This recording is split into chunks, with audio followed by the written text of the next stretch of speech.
참으로 아름다운 계절에 오늘 하나님께서 여러분들의 삶에 깊이 찾아오셔서 여러분들의 개인의 삶, 가정, 그리고 여러분들의 삶을 통해서 우리 주님의 영광이 찬란하게 나타나기를 축복합니다.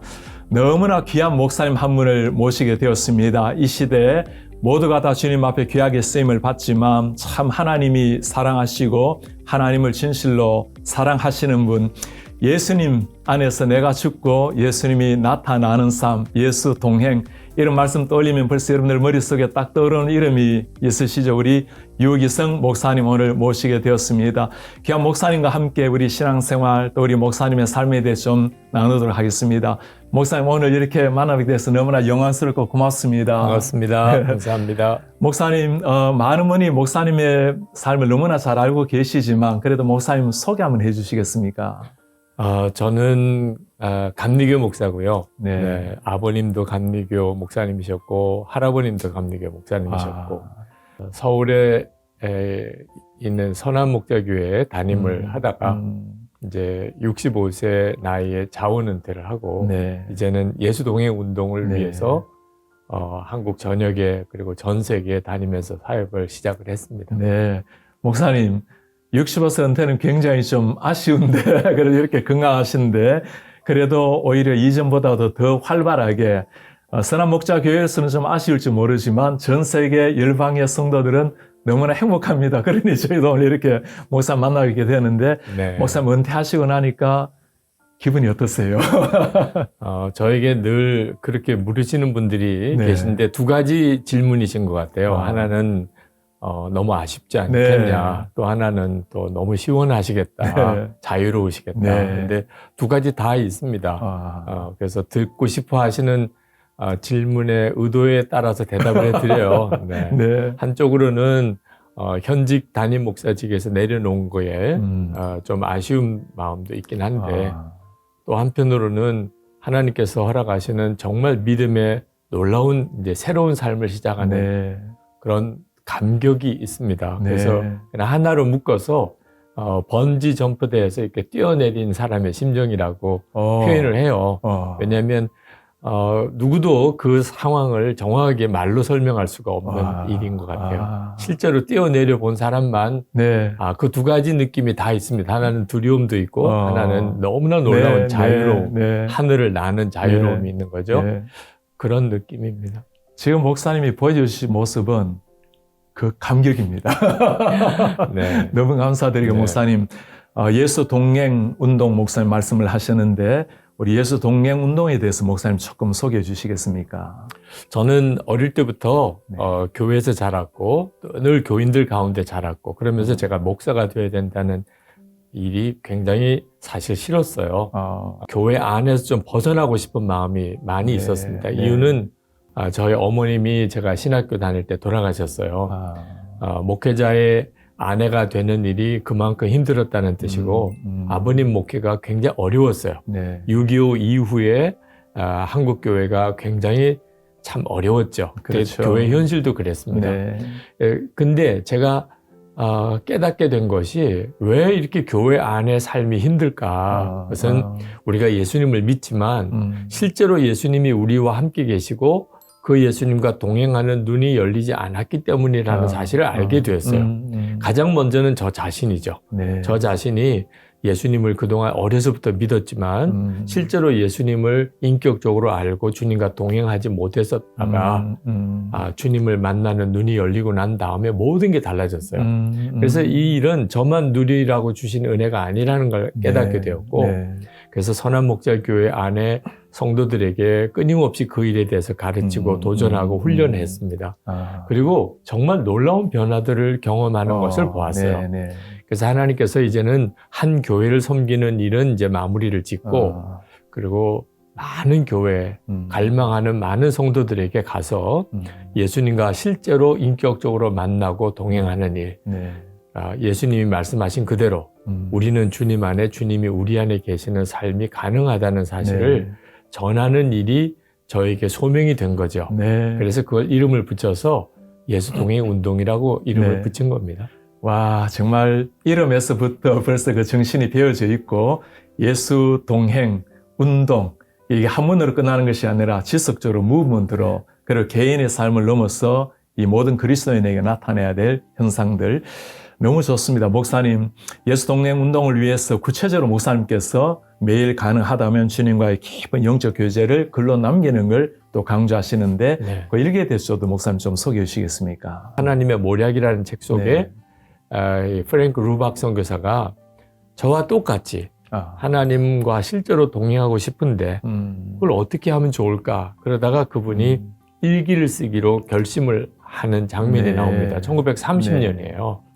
그때 6개월 동안 일기를 쓰면서 하나님과의 친밀한 동행에 대한 눈이 뜨이는 이야기를 듣고 제가 그 일기책을 찾았습니다.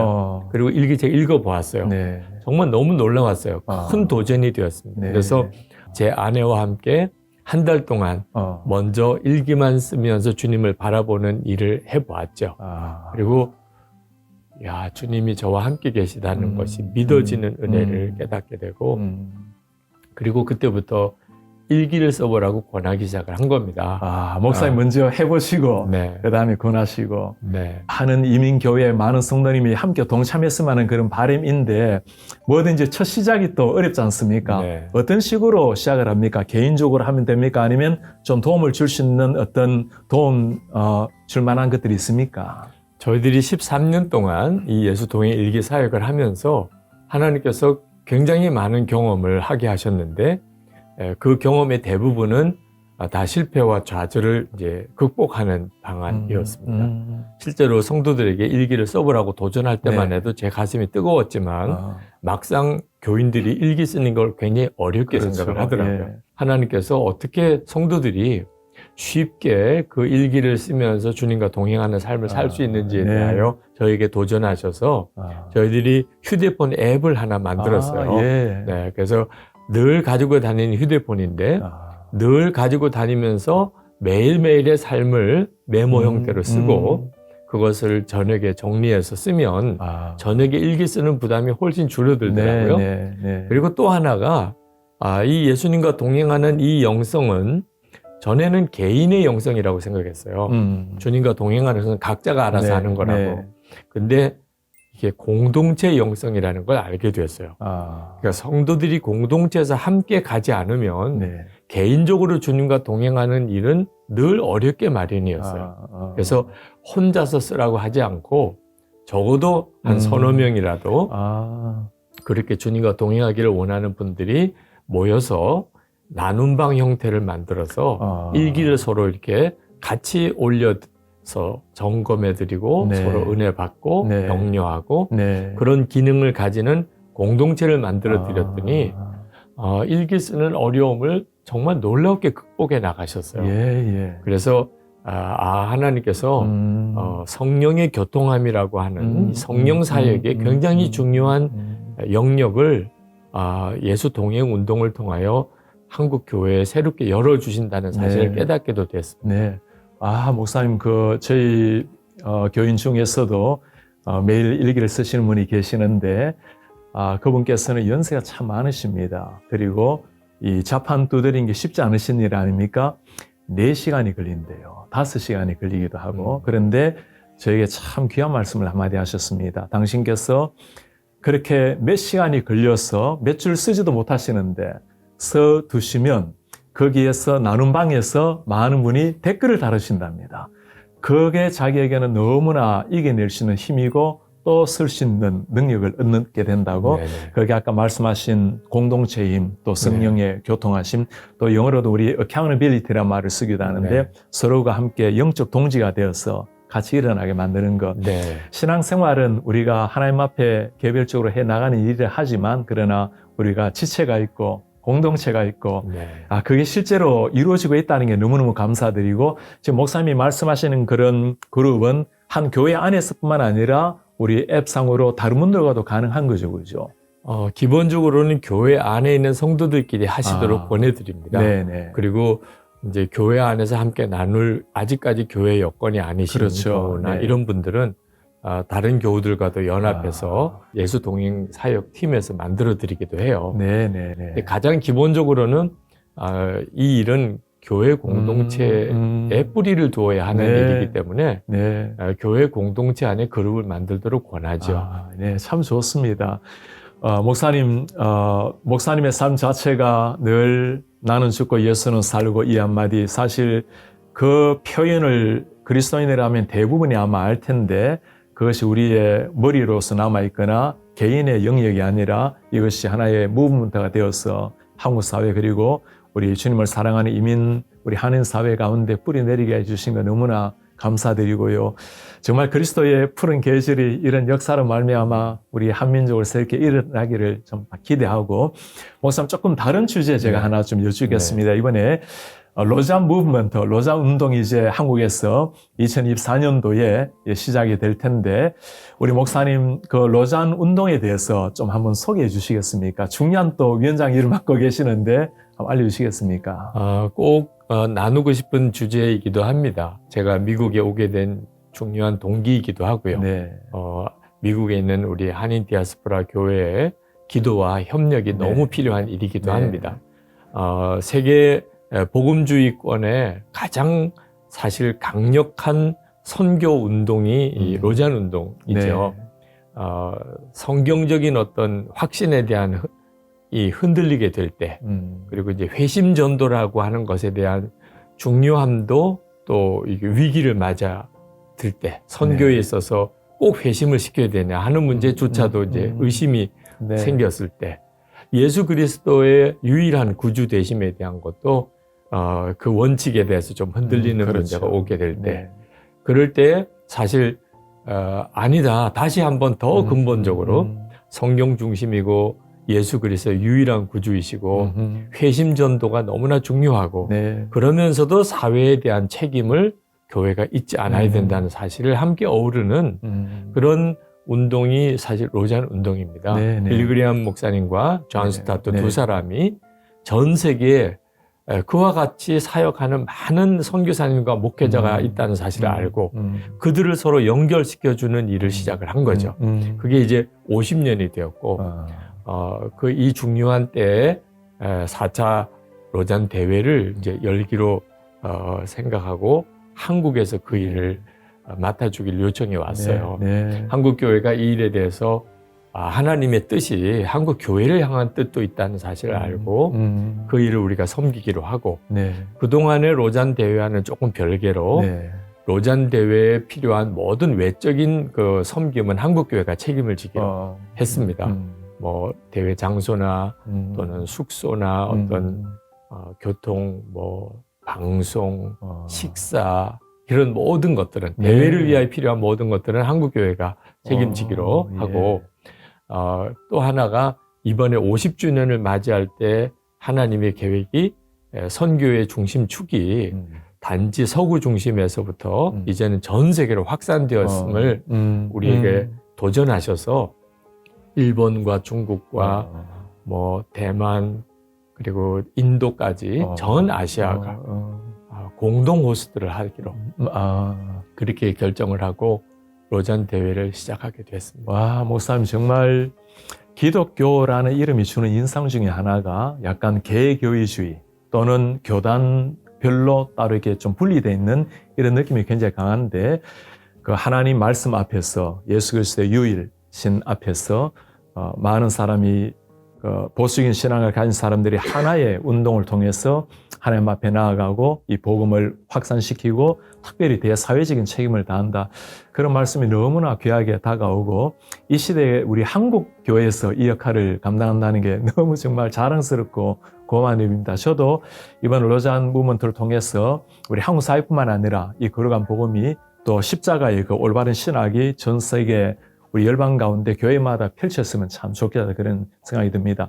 우리 목사님 모든 분이 다 참석하기는 어려울 텐데 일반 성도님들도 뭐 기도로 동참할 수도 있고 다양한 방법이 있을 텐데 한번 좀 이 다양하게 기도라든가 동참할 수 있는 그런 방법을 좀 한번 말씀해 주시겠습니까? 네, 저는 한국에서 로잔 대회를 하게 된 하나님의 섭리가 있다고 확신하는 네. 것이, 하나님의 역사는 아무 생각 없이 내가 한국에서 4차 로잔 대회를 하도록 허락하시는 하나님이 아니시거든요. 그렇죠. 그러니까 로잔 대회 자체도 굉장히 중요하고 50주년을 맞는 이때 선교의 새로운 패러다임을 우리가 깨달아야 되고 또 하나님께서 우리를 어떤 방향으로 이끄시는지에 대한 일도 굉장히 중요한 사실 주제이죠. 그 대신에 한국에서 열리게 하시는 뜻은 뭘까? 한국교회 목사로서 이건 너무너무 중요한 질문이었어요. 한국교회를 하나님이 다시 한번 이 세계 선교를 위해서 한국교회를 귀하게 쓰시고 로잔 대회에 오시는 그 많은 세계 선교 지도자들과 목회자들이 한국교회가 영적으로 살아나는 것을 본다는 것만으로도 이건 엄청난 힘이고 격려라고 생각이 들어요. 그래서 그 일을 위해서 우리가 함께 기도하자. 우리는 정말 파티 플래너처럼 그냥 섬기는 것으로 끝날 수는 없다. 우리 스스로가 로잔 정신으로 한국교회가 다시 한번 하나 되고 새로워지는 은혜를 받아야 하겠다고 싶어서 그 일을 위해서 준비하고 있어요. 그래서 이제 온 성도들이 이 로잔 대회에서 기도하는데 1년 동안 모든 교회에서 로잔을 위한 준비 기도 팀을 만들어 주시고 그 준비 기도 팀에 성도들이 들어오셔서 1년 동안 매일 기도 제목을 SNS로 이제 기도 제목을 보내드리기로 했어요. 그걸 7월 14일 한국 로잔 대회가 열리게 될 송도에서 기도 성회가 열리면서 그 다음부터 기도가 시작이 되는데 220여 개 국가에서 와요. 그리고 5천 명이 넘는 대표들이 옵니다. 그분들 한 사람 한 사람의 이름을 다 각각 나누어서 기도를 1년 동안 하려고 합니다. 그리고 대회 안에서 일어나고 있는 일도 하나님의 계획대로 정말 서울 선언문이 역사에 남을 수 있는 선언문이 되도록 그리고 이 일을 계기로 한국교회가 영적으로 다시 일어나도록 이 일을 위해서 1년 동안을 기도하는데 우리 미주에 있는 교민교회와 성도들도 얼마든지 그 일에 같이 참여하실 수 있고 또 참여해 주시기를 꼭 부탁을 드리고요. 비록 7월 14일 기도 대성에 참여는 못 하신다 하더라도 그걸 온라인으로 동시 중계가 됩니다. 그래서 같이 오셔서 같이 보시고 기도에 대한 전체적인 방향을 분명히 붙잡으시면 되고 또 하나가 한국교회가 2024년 1년 동안 이 로잔 대회의 성경 본문이 사도행전입니다. 이번 4차 대회. 그 사도행전으로 공동 강해 설교를 하는 프로젝트를 진행을 하고 있습니다. 그래서 한국교회 이 일에 같이 마음을 합하는 목사님들과 교회가 청년대학 또 중고등부 유아유치부까지 다 같은 본문으로 1년 동안을 사도행전을 강해 설교를 하는 일을 시작을 합니다. 이 일은 한국교회가 선교적 교회로 전환되는 아주 중요한 계기가 될 거라고 생각하고 로잔 대회가 끝나고 난 다음에도 이 기도운동과 말씀이 한국교회를 아주 놀라웠게 바꿔가는 역사가 있을 거라고 확신합니다. 와, 정말 말씀만 들어도 목사님 엄청난 기대가 되고 하나의 행사 컨퍼런스가 아니라 이로 말미암아 한국교회가 다시 영적 비상 날개를 펼치는 좋은 기회가 될 것 같습니다. 저희도 그렇게 기도하고 또 잘 알려서 함께 기도에 동참하는 시간이 되었으면 좋겠고 사도행전을 함께 나가다는 말씀 들으니까 진짜 심장 뜨거워집니다. 목사님, 많은 힘겨운 시기를 지나가고 있는 우리 성도님들 그리고 우리 이민교회 우리 한인 성도님들 마지막으로 좀 격려의 한 말씀 좀 해주십시오. 이민교회에 와서 우리 미국 특히 미국 이민교회가 가지고 있는 여러 가지 어려운 이야기들을 많이 듣습니다. 제가 실제로 와서 보니까 쉽지 않을 수 있겠다는 생각이 듭니다. 그런데 지금 우리들의 형편을 어렵다고 말할 수 없다는 것이 너무 분명한 사실이라고 생각합니다. 초대교회 당시 때 성도들과 우리 한국교회 초대교회 성도들의 그때 형편 또 지금 북한에 있는 우리 믿음의 같은 형제 자매들 중국교회 또 일본교회를 생각하면 아마 역사 이래로 가장 좋은 때에 우리가 살고 있는 거지 절대로 어려운 때라고 말할 수가 없다는 사실. 우리가 항상 다른 사람이나 예전과 비교하다 보면 우리가 판단을 잘못할 수 있다는 사실을 꼭 기억했으면 좋겠어요. 그래서 우리에게 주어진 형편이 얼마나 좋은 형편 속에 여전히 우리가 있는지를 아셔야 할 것 같고 이런 상황일 때 형편과 처지를 바라보지 않고 지금도 여전히 우리와 함께 하시는 주님을 주목하시기를 그러면 미국에 오신 이유, 미국의 한인교회가 세워진 이유, 다 하나님의 계획이 있다고 확신합니다. 네. 그 하나님의 뜻이 이루어지기만 어떻게 하면 주님이 기뻐하실까? 그거 하나만 항상 생각하고 순종하고 나가면 하나님이 지금 이때에 너무나 놀라운 일을 여전히 이루어 가신다고 저는 확신합니다. 네, 아멘. 와, 하나님이 기뻐하신 일 하나만 생각하라. 문제 보지 말고 주님만을 묵상하고 나아가라. 목사님, 저희도 가슴에 잘 새기겠습니다. 오늘 이렇게 우리가 가장 참 존경하고 사랑하는 우리 유기선 목사님 모시고 함께 너무나 귀한 말씀 많이 듣게 되었습니다. 또한 우리가 기도해야 될 과제도 함께 얻게 되었고 또 기대하는 마음으로 오늘 이렇게 인터뷰를 하게 되었습니다. 목사님 너무나 고맙습니다. 감사합니다. 감사합니다. 고맙습니다.